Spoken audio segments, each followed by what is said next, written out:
हाय बच्चों, इस वीडियो में हम 2.6 का 7वां प्रश्न देखेंगे। बच्चों, 7वां प्रश्न है कि किसी नदी में नाव से उसके प्रवाह की विपरीत दिशा में 36 किलोमीटर जाकर उसके बाद वापस उसी स्थान पर आने में प्रतीक को 8 घंटे लगते हैं। यदि शांत पानी में नाव की चाल 12 किलोमीटर प्रति घंटा हो तो नदी के प्रवाह की चाल ज्ञात करनी है। तो आपको बच्चों प्रश्न में नदी के प्रवाह की चाल ज्ञात करनी है और हमको क्या दिया है कि शांत पानी में नाव की चाल 12 किलोमीटर प्रति घंटा है। तो पहले हम लिख लेते हैं। तो हम लिखते हैं बच्चों, माना नदी के प्रवाह की चाल हमने मान ली, देनी रखी, यहाँ पर ज्ञात करनी है तो हम मान लेते हैं x किलोमीटर प्रति घंटा है। उसके बाद बच्चों हमें दिया है शांत पानी में नाव की चाल 12 किलोमीटर प्रति घंटा दी है। तो लिख लेते हैं नाव की चाल बराबर 12 किलोमीटर प्रति घंटा। ठीक है, ये तो हमने जो दिया है वो लिख लिया। अब हम ऊपर चलते हैं। ऊपर क्या दिया है बच्चों कि ये जो प्रतीक है, इस प्रतीक को बच्चों समझो, यहाँ पर ये नदी है ना, ये नदी है। ये नदी का किनारा है ए है और एक साइड का बी है। समझो जो नाव जो है बच्चों यहाँ पे है ए किनारे पर। ठीक है, ए किनारे पर ये नाव है और जो नदी के प्रवाह का जो वेग है वो इस साइड है। ठीक है, अब नाव इस दिशा में जा रही है और प्रवाह का वेग क्या है, उस दिशा में है, यानी विपरीत दिशा में है। तो विपरीत दिशा में होने के कारण बच्चों जो है नाव का वेग क्या होगा, कम होगा, है ना। तो नाव का वेग कम होगा तो हम क्या करेंगे, उसे 12 में से x को हम क्या करेंगे, घटा देंगे। ठीक है, और जब बच्चों उन्होंने बोला है कि जब यहाँ पर फिर समझो a और b है। अब बच्चों नाव जो है अब a बिंदु से b बिंदु पर आ गई है। यहाँ पर a बिंदु से b बिंदु पर आ गई है और नाव की नदी का प्रवाह का वेग इस साइड है। अब नाव भी इस साइड में जा रही है। तो इस साइड यानी नदी के प्रवाह की साइड, नदी के प्रवाह की दिशा और नाव के प्रवाह की दिशा एक होने के कारण वो क्या होगा, बढ़ेगा। बढ़ेगा मतलब हम क्या करेंगे, इन दोनों को जोड़ देंगे। और जब विपरीत दिशा में होगा तो हम क्या करेंगे, घटाएंगे। ठीक है, तो हम लिखते हैं कि नदी के प्रवाह के विपरीत दिशा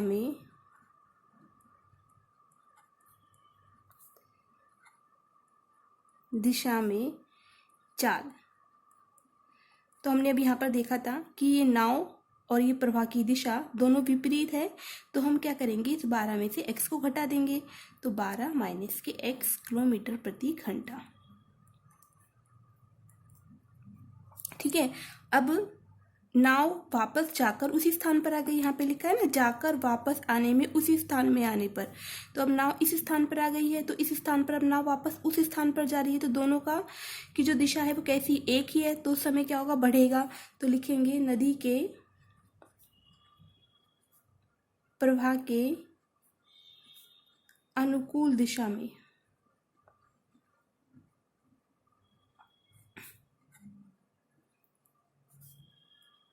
अनुकूल मतलब उसी दिशा में, दोनों की दिशा सेम है तो हम क्या करेंगे, इन दोनों को जोड़ देंगे। तो 12 प्लस x किलोमीटर प्रति घंटा। ठीक है, अब बच्चों यहाँ पे प्रतीक को देखो, विपरीत दिशा में और उसी दिशा में 36 किलोमीटर, ये दूरी कितनी है, 36 किलोमीटर। ठीक है, ये भी कितनी है, 36 किलोमीटर। तो उसी दिशा में 36 किलोमीटर आने में बच्चों टोटल 8 घंटे लगते हैं। ठीक है, आने में और जाने में टोटल उसको 8 घंटे लगते हैं। तो हम क्या करेंगे बच्चों, प्रतीक को हम लिखेंगे, प्रतीक को प्रवाह के विपरीत समय निकाल लेंगे हम। प्रवाह के विपरीत 36 किलोमीटर दूरी तय करने में लगा समय निकालेंगे, क्योंकि टोटल क्या है, हमें समय 8 घंटा दे रखा है, तो ये हम भी इसको भी समय से निकालेंगे। अब बच्चों समय कैसे निकालेंगे देखते हैं। यहाँ पर बच्चों हम सूत्र पढ़ चुके हैं, चाल बराबर होता है दूरी बटे समय। ठीक है, तो हमने क्या कर दिया, इस सूत्र से समय को इधर लेके गए और चाल को नीचे लिया है, तो समय बराबर दूरी बटे चाल। ठीक है, तो मैंने लिखा समय। अब नदी के प्रवाह समय बराबर क्या होता है, दूरी बटे चाल, है ना, दूरी बटे चाल लिख लेते हैं। अब देखो समय, तो हम दूरी कितनी का तय कर रहे हैं, विपरीत जाने में भी 36 किलोमीटर, तो 36 लिखेंगे। ठीक है, लेकिन विपरीत दिशा में जो चाल है, विपरीत दिशा में जो चाल हमने कितनी निकाली है, 12 माइनस के एक्स, यहाँ पर हम 12 माइनस के एक्स लिखेंगे। अब उसके बाद नदी के प्रवाह के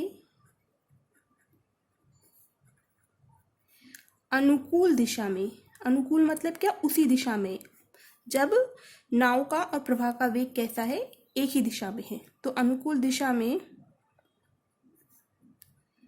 36 किलोमीटर दूरी तय करने में लगा समय। ठीक है, समय बराबर क्या होता है, हमने सूत्र पढ़ा है दूरी बटे चाल, तो दूरी कितनी है यहाँ पर 36 ही है, लेकिन अनुकूल दिशा में हमने चाल कितनी निकाली है, 12 प्लस के एक्स हमने जोड़ दिया था, 12 प्लस के एक्स, ये हमने क्या निकाला है बच्चों, घंटे। अब देखो इन दोनों का जो टोटल जो समय है वो कितना दे रखा है, 8 घंटे दे रखा है, तो इन दोनों को जोड़कर हम क्या करेंगे, 8 के बराबर रख देंगे। तो शर्त के अनुसार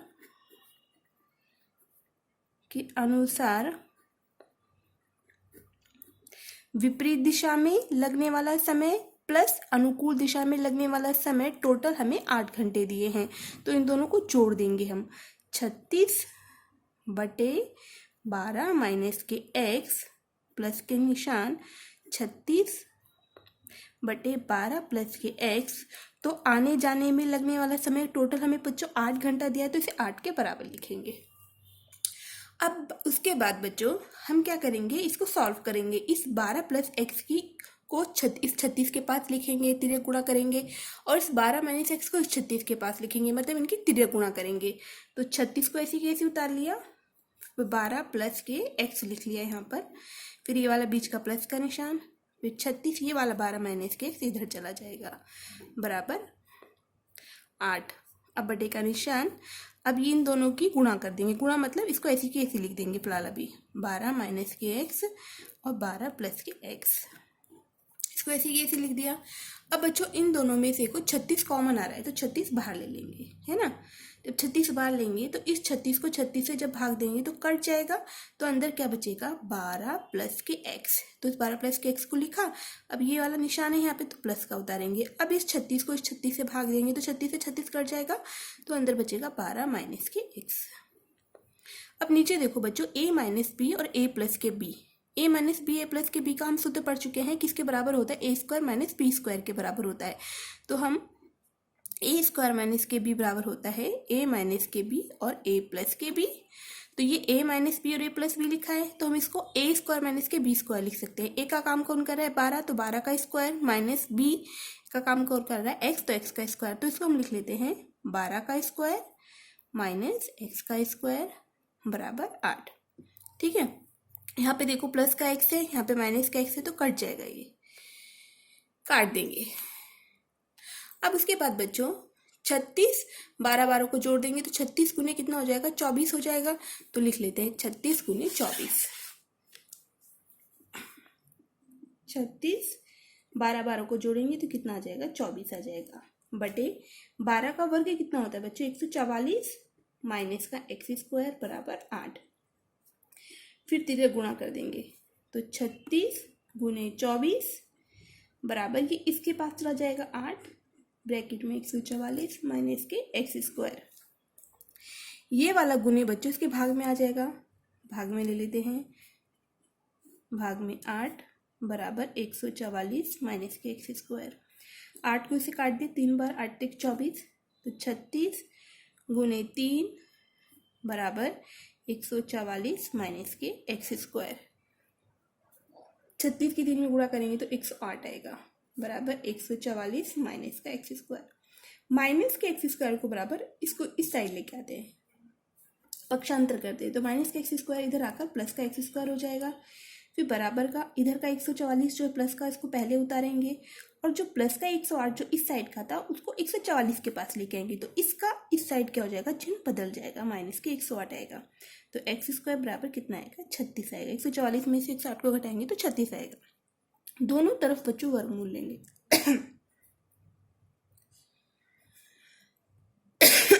दोनों तरफ वर्गमूल लेने पर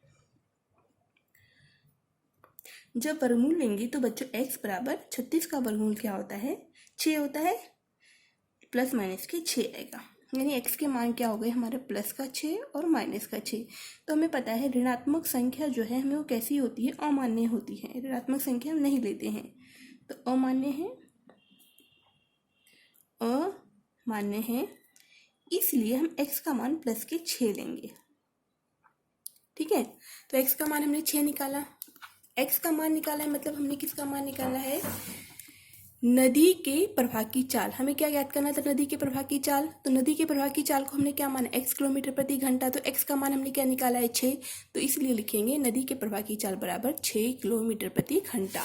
तो उत्तर में आप क्या लिखोगे बच्चों, यहाँ पर आंसर नदी के प्रवाह की चाल बराबर x के स्थान पर हम 6 किलोमीटर प्रति घंटा लिखेंगे। ठीक है, इसके बाद आगे का प्रश्न अगले वीडियो में।